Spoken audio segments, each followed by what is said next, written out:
In the heart of suburban Pennsylvania, the Sullivan family's world was anchored by a simple daily promise, a call from their 27-year-old daughter, Francesca. She was on a solo motorcycle trip across the United States, an adventure she had spent over a year meticulously planning. The calls were her way of reassuring her parents, Mark and Alina, and on August 23, 2018, the absence of her usual evening check-in was initially rationalized away. Francesca was traversing the rugged Colorado Rockies, and cell service was known to be unreliable in such remote terrain.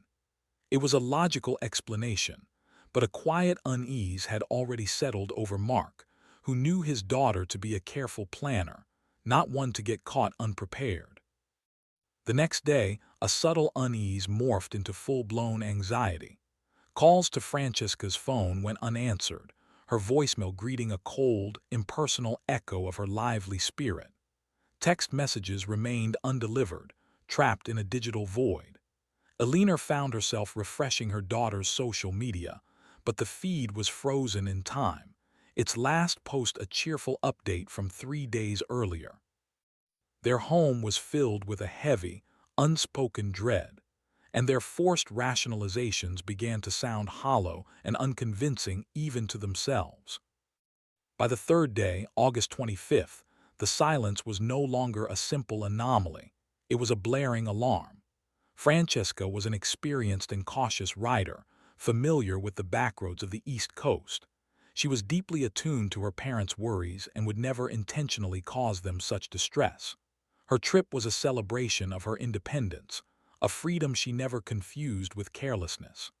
The family's last contact with her was a beautiful, joyful selfie she had sent to her mother.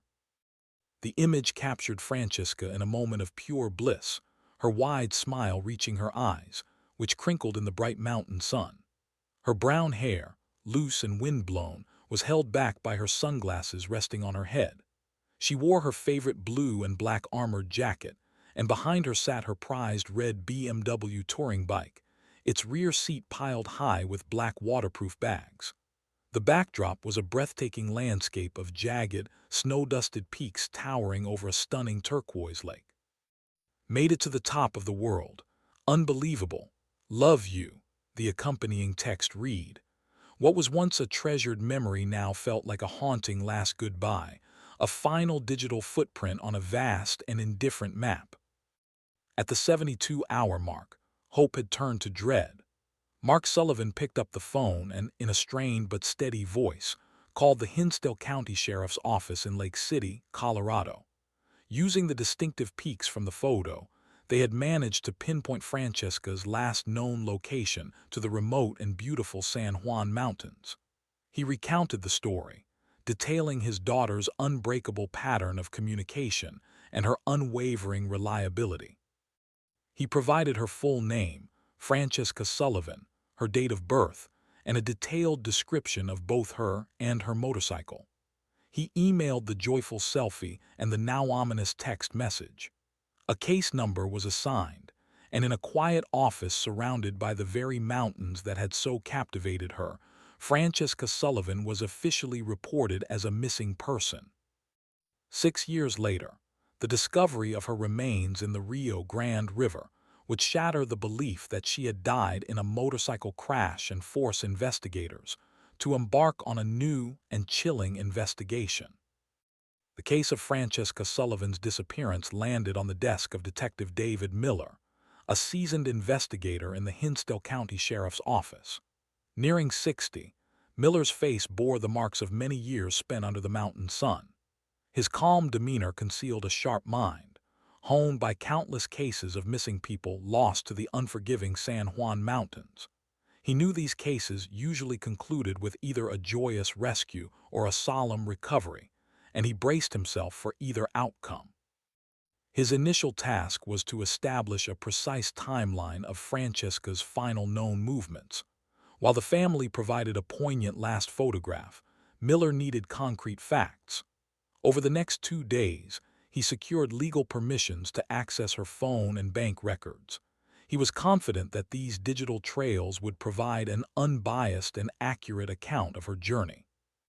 The first documents to arrive were the bank statements, which showed a clear progression of small purchases at gas stations and markets, tracking her westward route. The final transaction, a gas purchase for $15.72, occurred at 11:42 a.m. on August 22nd at a station in Lake City, Colorado. This point became the first marker in their search. The cell phone data was more intricate. It confirmed that Francesca's last message, the photo, was sent that same afternoon. After that, only failed connection attempts from her family were logged. The most critical piece of information was the last passive signal from her phone, a brief automated ping to a cell tower on Slumgullion Pass on the evening of August 22nd. Miller's heart sank as he plotted the signal's range on a topographical map. It covered a massive 300-square-mile area of the most rugged, isolated terrain in the United States. While the ping confirmed she was within this vast wilderness, it offered no further clues. She could be anywhere along the treacherous Alpine Loop Scenic Byway or one of 100 unmarked forest roads, hidden from view at the bottom of a ravine by dense trees. The most likely explanation was a tragic accident. As an inexperienced East Coast motorcyclist, Francesca could have been caught off guard by a treacherous turn or loose gravel on a steep mountain road. A single mistake could have sent her and her bike careening down a hidden embankment, completely out of sight. With this grim possibility in mind, the official search began. The Hinsdale County Sheriff's Office partnered with the Civil Air Patrol. For 3 days, a single-engine plane flew methodical grid patterns over the area. From 1,000 feet up, pilots and spotters scoured the landscape, their eyes straining to spot any glimmer of chrome or a flash of red against the sprawling green and brown canvas of the mountains. The scale of the search was immense. A motorcycle, even a bright one, could easily be swallowed by the jumble of peaks, valleys, dense forests, and rocky scree fields. Simultaneously, ground teams were deployed. Deputies in 4x4 trucks drove slowly along the main routes, including the entire Alpine Loop, stopping at every pull-off to scan the steep slopes below with binoculars. They looked for broken guardrails, skid marks, or snapped tree branches, any sign a vehicle had veered off the road. They found nothing. The mountains held their secret close. The search was physically and emotionally exhausting. Each day ended with the same devastating result: no sign of Francesca or her motorcycle. The wild beauty of the landscape had become an imposing and silent adversary. After 4 days of fruitless searching, Detective Miller shifted his strategy. He moved his focus from the vast wilderness to the people within it. He began systematically interviewing every business owner along Francesca's suspected path: gas stations, diners, motels, and lodges. He carried a stack of flyers with a photo of Francesca's smiling face and her distinctive red BMW motorcycle. He finally got a break at a small, rustic motel just outside of Lake City. The owner, George, immediately recognized Francesca. He remembered her vibrant personality and her infectious enthusiasm for her trip. She had stayed one night, he recalled, and had told him all about her travels. As Miller was leaving, George hesitated and then added a detail that had stuck with him. Francesca had mentioned a strange encounter at the gas station earlier that day. She had laughed it off, but it was clear it had made an impression. A man had approached her while she was fueling her bike. He wasn't just curious about the motorcycle. He was unusually persistent, asking pointed questions about her destination and whether she was traveling alone. He made several comments about the bike's value. George said she described the man as making her feel a little uneasy, a feeling she wasn't used to on her journey. This was the first real clue, the first indication that this might not have been a simple accident but a case with a human element. Miller immediately drove to the gas station. The manager was cooperative and reviewed the security footage from August 22nd with him. The camera's wide angle and grainy quality made it difficult to see clearly, but the scene was unmistakable. There was Francesca in her blue jacket next to her red bike. A tall, slender man in a dirty baseball cap approached her. The video had no audio, but their body language told a story. Francesca was polite but kept a slight distance, while the man was animated, gesturing toward the bike and leaning in uncomfortably close. After a few minutes, he walked away, and Francesca quickly finished filling her tank and left. Miller showed a still image from the video to a local deputy, who instantly recognized the man. He was a seasonal worker who drifted through the mountain towns, picking up construction or ranching jobs in the summer and leaving when the weather turned cold. He had a name and a minor criminal record for petty theft. A be-on-the-lookout alert was immediately issued to law enforcement agencies across Colorado and surrounding states, along with the CCTV image and a physical description of the man. For a week, the investigation was re-energized. The theory had shifted. Perhaps the man had followed Francesca from the gas station, waiting for an opportunity. But the new lead, which had generated so much hope, vanished just as quickly. 2 weeks later, a sheriff's deputy in rural Wyoming located the man, who was working on a remote cattle ranch. He was brought in for questioning and was cooperative, seeming genuinely surprised to learn that the woman he had spoken with was missing. He admitted to the conversation, explaining that he was a huge motorcycle enthusiast and had simply been geeking out over her BMW Sport Tourer. Most importantly, he had a solid, verifiable alibi for the entire week of Francesca's disappearance. His new employer confirmed that he had started work the day after the gas station encounter, and his signed time cards showed he had worked 10-hour days without a single absence. He was more than 300 miles away when Francesca vanished. After confirming his story, investigators had no choice but to clear him. The promising lead had led to nothing, and the investigation was back to square one. As September gave way to October, the San Juan Mountains changed. The golden leaves of the aspen trees faded and fell, covering the ground in a thick carpet. A bitter chill filled the air, and the peaks, once only dusted with snow, became covered in a thick white blanket. The first major snowfall of the season buried the high country, encasing any potential physical evidence, skid marks, a discarded item, or even the motorcycle itself, under a pristine and impenetrable layer of white until spring. Detective Miller met with the county sheriff and the head of the local search and rescue team. The decision was unavoidable. With winter setting in, a thorough ground search was no longer possible. It was a difficult, painful choice. The active search for Francesca Sullivan was officially suspended. Miller made the difficult call to the Sullivan family. The silence on the other end of the line was a testament to their grief. He assured them the case would remain open and that the search would resume in the spring. But everyone understood what this meant. The investigation was going cold. In his office, Miller placed Francesca's file, now thick with maps, reports, and dead-end leads, into the bottom drawer of a filing cabinet. Outside, the snow continued to fall, silently covering both the mountains and the mystery within them. In the spring of 2019, a slow and dramatic thaw began in the San Juan Mountains, and with the melting snow came a renewed sense of desperation for the Sullivan family.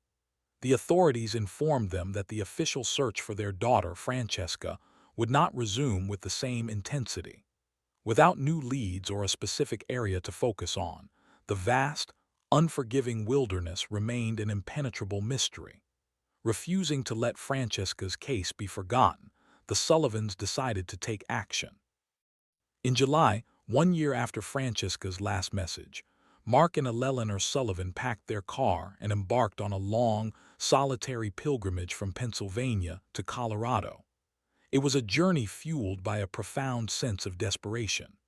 They set up a makeshift command center in a small motel room in Lake City, the space quickly filling with stacks of paper. The air grew thick with the smell of toner from the portable printer they had brought with them, a machine that worked tirelessly to produce thousands of flyers bearing Francesca's smiling face and the stark, bold word, "missing." Their search was a grueling, emotionally draining exercise. They retraced Francesca's path not on a motorcycle, but in their sensible family sedan, a vehicle that felt utterly out of place in the rugged landscape. They drove the scenic byways that Francesca had once ridden with joy, but they saw no beauty. For them, every sharp curve was a potential crash site, and every steep drop-off a possible grave. They stopped in every town, every small hamlet, every isolated diner and gas station. They tacked their fresh, crisp flyers to community bulletin boards, where they stood out against faded notices for local bake sales and lost pets. They spoke to anyone who would listen, repeating their daughter's story until their voices grew hoarse. The encounters were a painful tapestry of human emotions. Some locals offered deep sympathy, remembering the case from the news. Others were polite but distant, their eyes holding a weary look that suggested they had seen many frantic families pass through over the years. A few were dismissive, almost annoyed by the intrusion. For the Sullivans, each interaction was a fresh wound, a harsh reminder that while their world had stopped, the rest of the world had moved on. As the physical search yielded nothing but exhaustion and heartache, a different kind of investigation was gaining momentum online. Francesca's story, with its captivating elements, a vibrant young woman, a solo adventure, a stunning final photograph, had captured the imagination of online communities. On motorcycle adventure forums and true crime websites, dedicated threads became sprawling archives of speculation and amateur investigation. Hundreds of anonymous users, armed with little more than an internet connection and a burning desire to solve a puzzle, dissected every known detail of the case. They subjected Francesca's last photo to a level of scrutiny that the official investigation could never afford. Using astronomical data, they calculated the precise time of day based on the length and direction of the shadows. They cross-referenced the mountain profiles with geological survey maps, igniting fierce debates over the exact location of the turquoise lake. Theories flourished, branching off in a dozen different directions. Some were plausible, suggesting that Francesca had taken a lesser-known unpaved route that law enforcement had overlooked. Others veered into pure speculation. She had met with foul play at a remote campsite. She had been intentionally targeted for her expensive motorcycle, or she had even orchestrated her own disappearance to start a new life. Mark Sullivan became a nightly visitor to these forums. He would sit in the dark long after Eleanor had gone to bed, the glow of his laptop screen illuminating his tired face. He read every comment, followed every link, and fell down every rabbit hole. The forums were a double-edged sword. On one hand, they offered a strange sort of comfort. Here was a community of people who refused to let Francesca be forgotten. They kept her story alive, their collective energy a bulwark against the crushing silence. But on the other hand, the wild, often baseless speculation was a form of torture. Reading theories about his daughter's final moments, imagined in lurid detail by strangers, was an agonizing experience. Yet he couldn't look away. Each new post held the slim, desperate possibility of a breakthrough, a forgotten detail, a fresh perspective that everyone else had missed. Years passed. The seasons in the Rockies turned, and with them the case grew colder. 2 years became 3. Then, in the fall of 2021, the silence was shattered by a sudden, electrifying bolt of hope. A tip came in through the National Missing Persons Hotline. The caller was a tourist, a woman from Ohio who had been on a road trip through the Southwest with her husband. While eating at a small, dusty diner in a remote town in northern Arizona, she claimed to have been served by a waitress who bore an uncanny resemblance to the photos of Francesca Sullivan she had seen online. The waitress was the right age, had the same hair color and build, and the caller noted, had a profound sadness in her eyes that seemed out of place. The tip was forwarded to the Sullivans. The news sent a shock wave through their lives. For 3 years they had been suspended in a state of agonizing ambiguity. Now suddenly there was a tangible possibility. They tried to temper their expectations, to remind themselves of the countless false leads and mistaken identities in such cases. But hope is a powerful, irrational force. Alina found herself imagining the reunion, the questions she would ask, the story Francesca would tell. Mark allowed himself to believe, just for a moment, that his daughter was alive, that she had somehow survived and was waiting to be found. The information was relayed to the local sheriff's office in Arizona. A deputy was dispatched to the diner, a low-slung building on a lonely stretch of highway. He walked in, the bell above the door jingling, and scanned the room. He saw her immediately, a young woman with brown hair tied back, moving between tables with a coffee pot in her hand. He approached her table and quietly asked to speak with her. The woman was startled, then wary. She led him to a small office in the back. The deputy explained the situation gently, showing her the flyer with Francesca's face on it. The woman stared at the photo for a long moment. She acknowledged the resemblance but shook her head. She pulled her driver's license from her wallet and handed it to him. Her name was different. Her date of birth was different. She was a local woman who had lived in the town her whole life, a single mother working 2 jobs to make ends meet. The sadness in her eyes was her own. The phone call to the Sullivan family was brief and clinical. The lead was a dead end. The woman in the diner was not Francesca.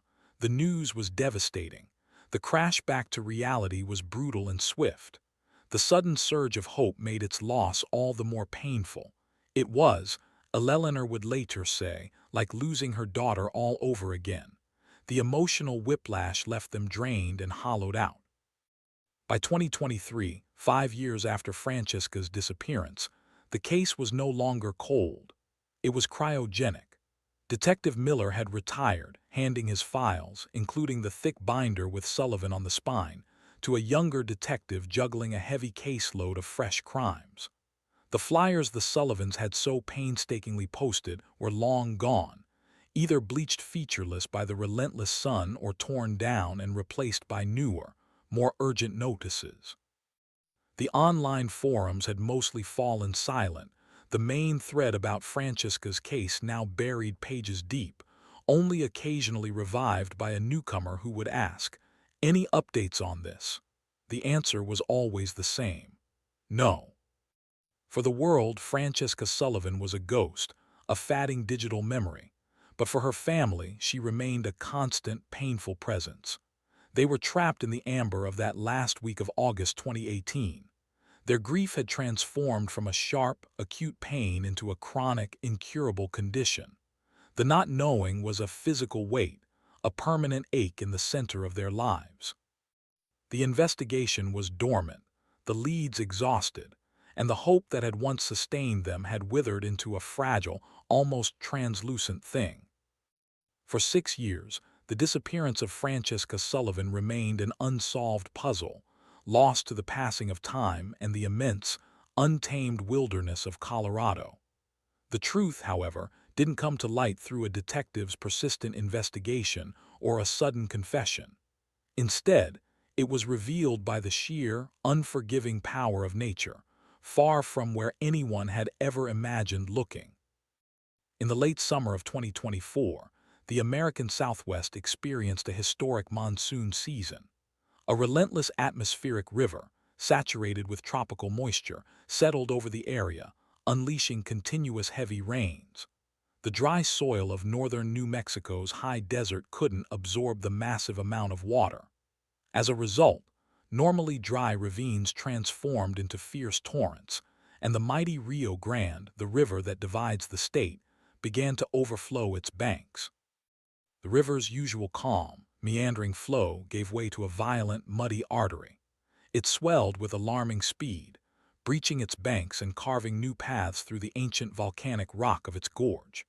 The air was filled with a constant, deep roar, the sound of grinding boulders and the hiss of silt-laden water rushing by at incredible speeds. This was a once-in-a-generation flood, an event that reshaped the riverbed, dislodging decades-old log jams and depositing tons of new debris along its altered path. A few days after the floodwaters peaked and began to recede, a local kayaker named Ben Carter decided to see the changes to the river. Carter, a river guide in his 40s, knew the Rio Grande Gorge like the back of his hand. He was driven by a mix of professional curiosity and a desire to see the aftermath of the unprecedented flood. The river was still running high and fast, its water the color of milky coffee, and it was littered with uprooted trees and unfamiliar obstacles. He navigated the treacherous currents with practiced skill, his small kayak appearing tiny against the immense, sheer walls of the gorge. About an hour into his journey, in a remote part of the canyon known as the Taos Box, he spotted something out of place. Tucked against the west bank, caught in a newly formed pile of driftwood and other debris, was a flash of unnatural color. It was a patch of faded, muddy red wedged between a large cottonwood log and the rocky shore. This section of the canyon was pure wilderness, completely cut off from any roads or trails. From his position in the middle of the river, the object was just an odd shape, a piece of modern clutter jarringly out of place in the ancient landscape. Intrigued, Carter steered his kayak toward the bank, fighting against the strong current that tried to pull him downstream. As he got closer, the shape became clearer. It wasn't a piece of plastic or a discarded barrel. With a jolt of shock, he recognized the distinctive curve of a motorcycle's handlebars and the top of a front fairing sticking out of the mud and silt. The rest of the machine was buried, held firmly in place by the immense weight of the waterlogged debris. He could see that the red paint was scratched and dulled, but there was no mistaking that it was a motorcycle. A cold feeling settled in his stomach. No one could have accidentally crashed here. There were no roads for miles, only the sheer cliffs of the gorge rising hundreds of feet on either side. A motorcycle in this specific location meant only one thing: it had been placed there intentionally. Realizing the seriousness of his discovery, Carter knew he had to report it. He backed his kayak away from the log jam, memorized the location by using nearby rock formations on the canyon rim, and began paddling hard. He had to travel another 2 miles downstream, navigating the still turbulent water before he reached a point where the gorge widened slightly and a weak cell signal could reach him.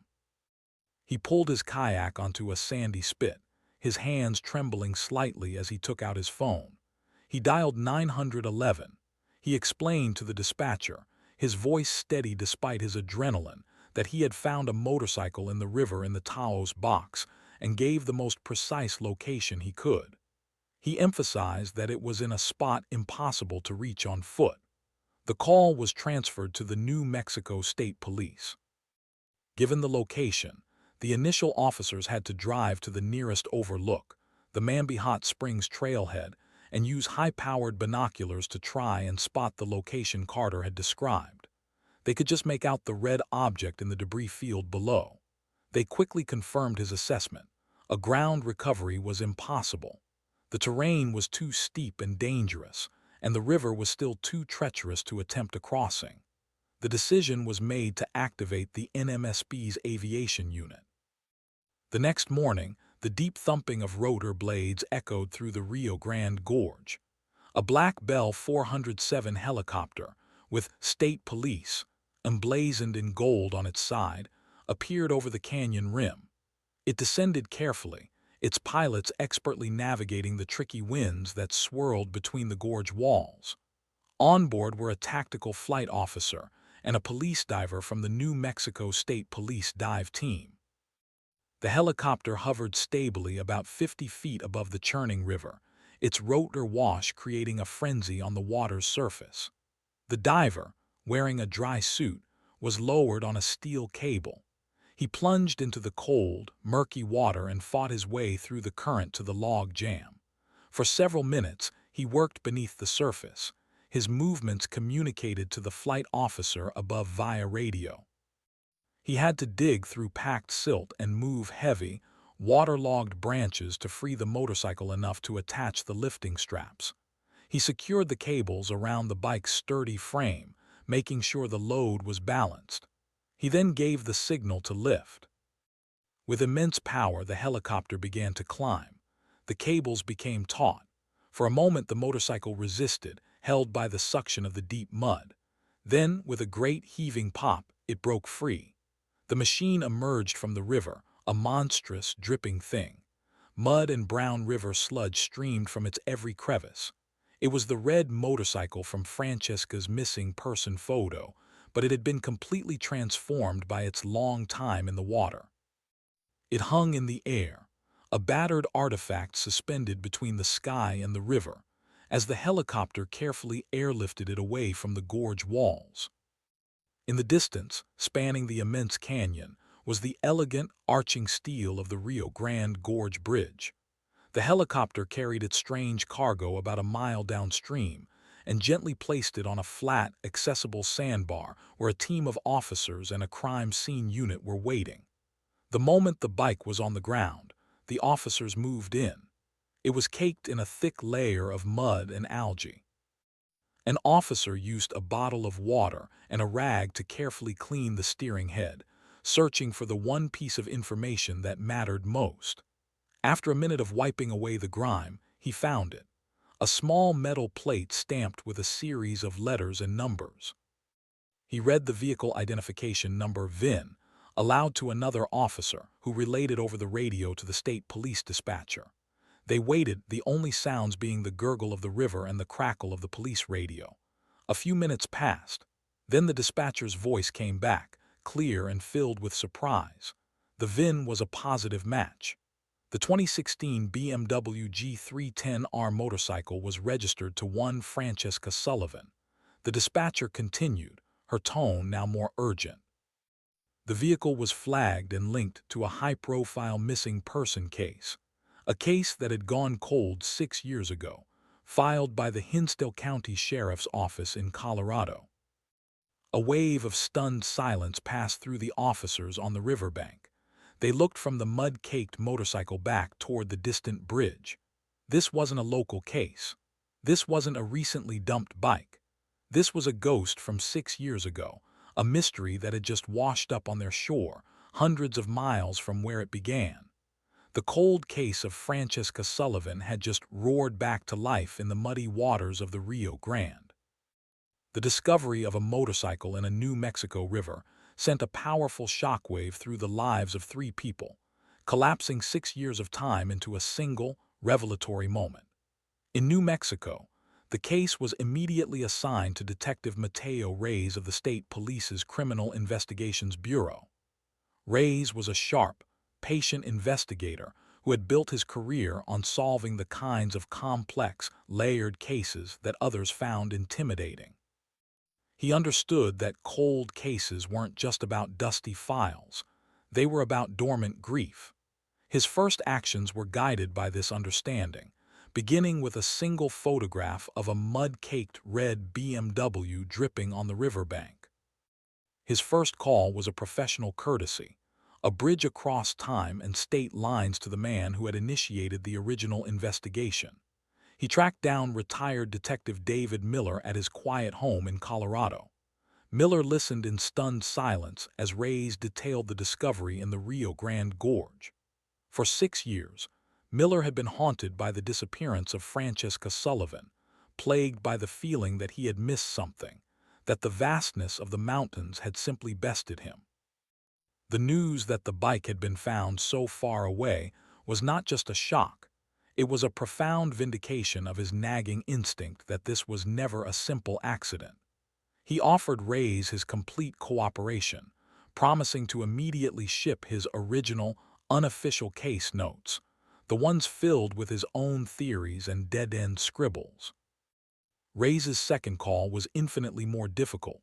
He dialed the number for the Sullivan family, and Mark Sullivan answered on the second ring. Reyes identified himself, and, as gently as he could, explained that Francesca's motorcycle had been recovered. The silence on the other end of the line was heavy, thick with the weight of 6 years of unanswered questions. Reyes heard Eleanor's sharp intake of breath in the background. He explained the circumstances, the recent flood, the kayaker, the remote location in New Mexico. The news did not bring relief or resolution. Instead, it was a seismic event that shattered the fragile peace the Sullivans had built over the years. The ambiguous hope they had clung to, the faint, irrational possibility that Francesca had simply walked away to start a new life was instantly obliterated. It was replaced by a terrifying new reality, a fresh wave of grief mixed with a dreadful, burgeoning fear. The discovery of the bike meant the story wasn't over. It was entering a new, darker chapter.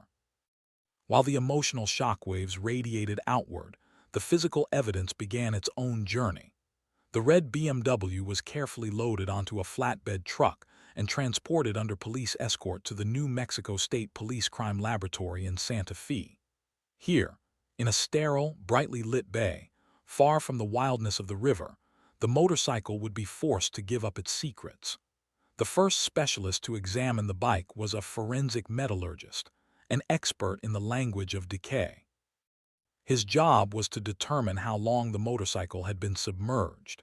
He spent hours meticulously examining the machine with magnifying lenses and taking microscopic samples. His report, delivered to Detective Reyes 2 days later, contained the first bombshell. The motorcycle, he concluded with near certainty, had not been in the Rio Grande for 6 years. The rust patterns were too superficial. A vehicle submerged for that long in an active river would show deep, pervasive pitting and corrosion, especially on untreated steel components like the brake discs and chain. This bike showed significant surface rust, but not the deep structural decay one would expect. Furthermore, the aquatic life, the algae and microbial colonies found in the bike's crevices, was consistent with a single season of growth, not multiple cycles of winter freezes and summer blooms. His final assessment was stunning. The motorcycle had been in the water for no more than a year and likely as little as 6 to 8 months. This finding fundamentally altered the timeline. If the bike had only been in the river for a year at most, where had it been for the previous 5? The question hung in the air of the incident room as Reyes and his small team absorbed the information. The second bombshell followed quickly from another lab. A vehicle reconstruction expert had analyzed the motorcycle's physical damage, and his findings were just as game-changing. He reported an almost complete lack of the kind of damage associated with a typical motorcycle accident. There were no long parallel scrapes or road rash on the engine casings, fairings, or handlebars that would indicate the bike had slid on its side along asphalt or gravel. The forks were not bent from a frontal collision, nor was the swing arm twisted from a sideways impact. Instead, the damage was bizarrely symmetrical and vertical. The frame was bent downwards as if it had landed perfectly flat on its wheels from a great height. The suspension was blown out, the wheels were buckled, and the engine block had hairline fractures consistent with a single catastrophic shockwave traveling up through the chassis. The expert concluded his report with a chilling sentence. The damage profile is inconsistent with any form of roadway accident and is highly consistent with a freefall impact from a significant height landing in a body of water which cushioned the initial impact but did not prevent catastrophic structural failure. Detective Reyes didn't need the report to spell it out. He pulled up a map of the recovery location. The spot where the kayaker found the bike was less than a quarter-mile downstream from the Rio Grande Gorge Bridge. The bridge deck stood 650 feet above the river. The conclusion was inescapable.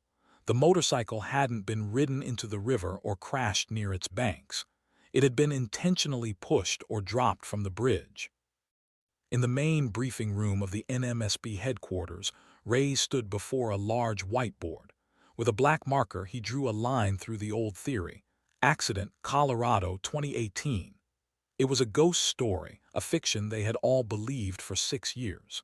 He began to construct a new timeline, one based on the irrefutable science from the lab.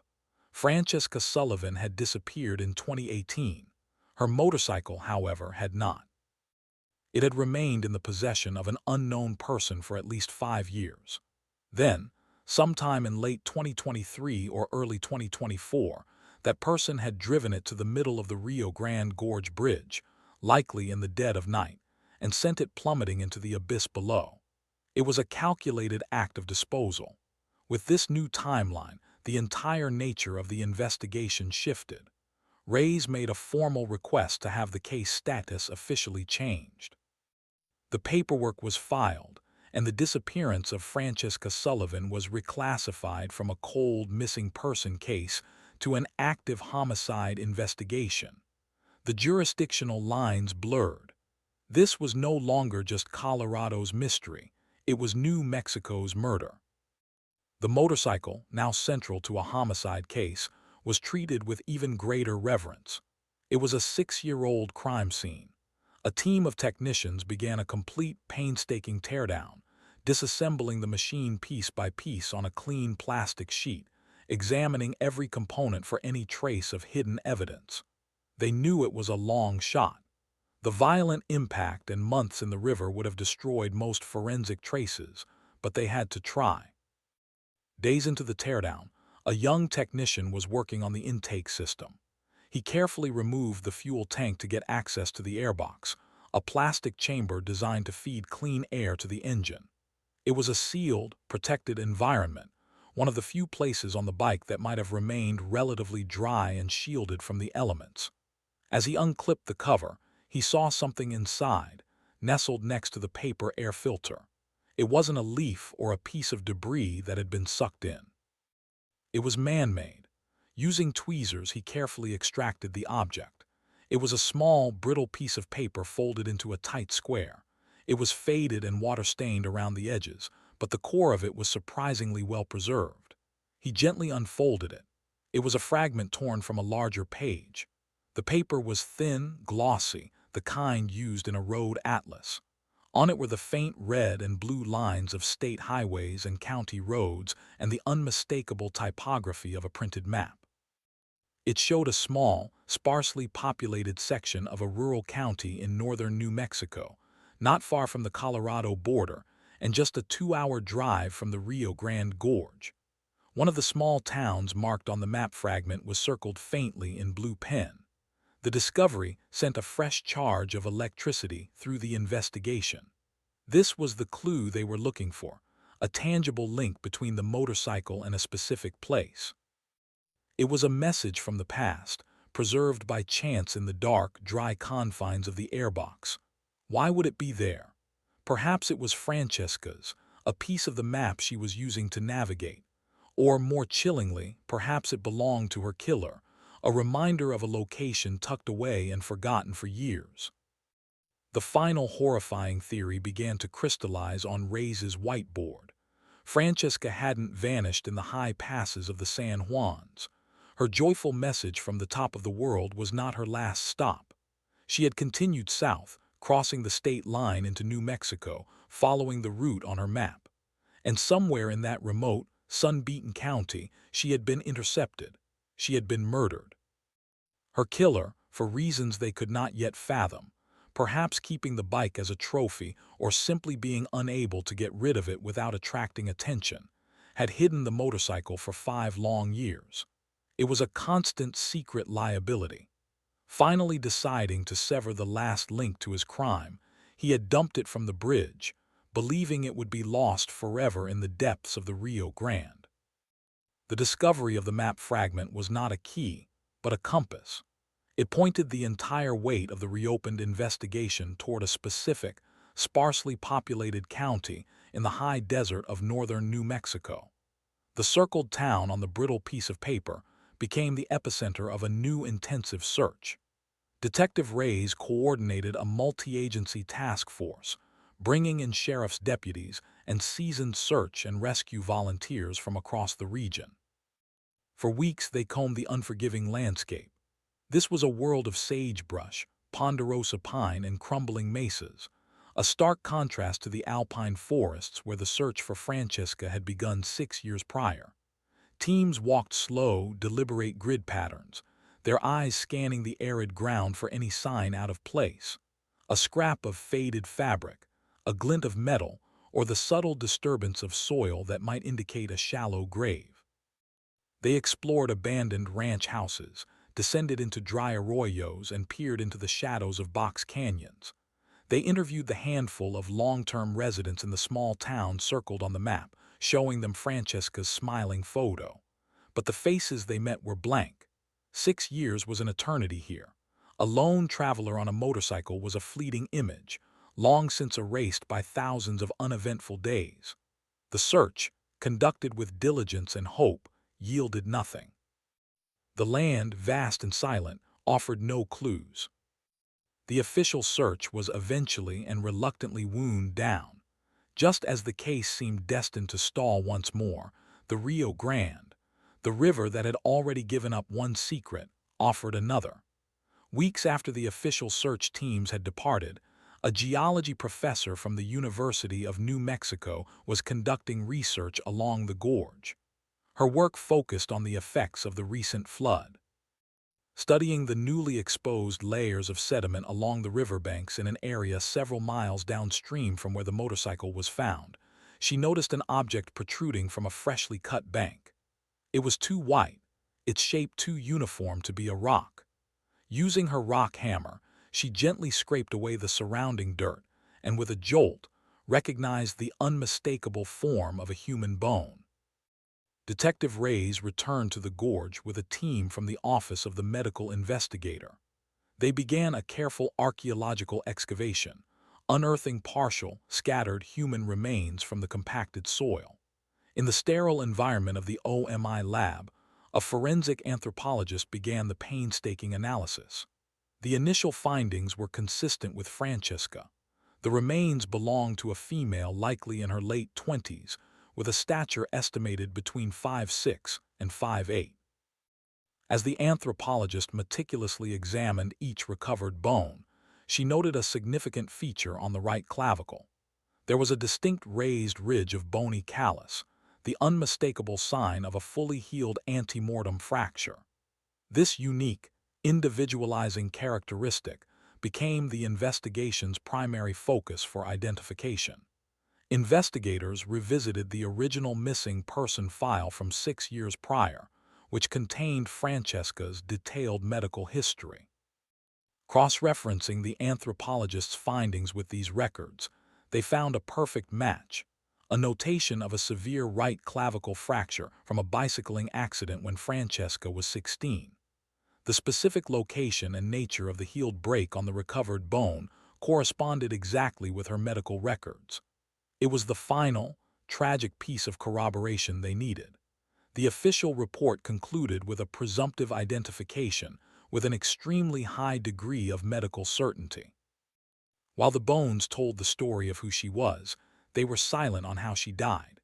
The partial nature of the remains revealed no clear cause of death, no bullet holes, no cut marks, no signs of the violence that had surely occurred.